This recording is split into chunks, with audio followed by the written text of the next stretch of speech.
আসসালামু আলাইকুম সম্মানিত কৃষক ভাইয়েরা।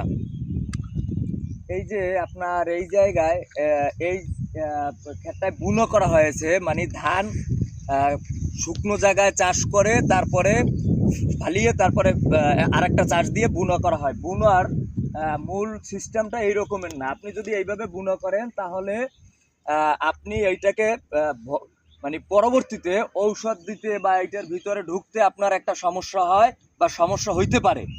কারণ বুনোর সিস্টেমটা হচ্ছে এই রকমের, আপনার মাঝখান থেকে যে কোনো বুনো করার মাঝখান থেকে আপনি একটা রেখা রাখা দরকার, মানে একটা খালি জায়গা রাখা দরকার প্রতি এক হ্যান্ডেস পাওয়ারের ডাটের মাথায়, ওই সাইড দিয়ে এক হ্যান্ডেস পাওয়ার ডাটের মাথায়, যাতে আপনার বুনোর ভিতরে ঢোকা যায়।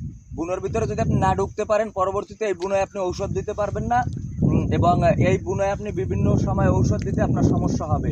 এবং যেই সময় ধানটা অতিরিক্ত হয়ে যাবে বা অতিরিক্ত পরিমাণে হবে, সেই সময় আপনি এই ফসলে ঔষধ দেওয়ার মতো আপনার ওয়ে থাকবে না। তাহলে আমরা এইভাবে বুনা না করে আমরা মাঝখানে একটা বেড করে আমরা বুনা করতে পারি। আসসালামু আলাইকুম রহমতুল্লাহ।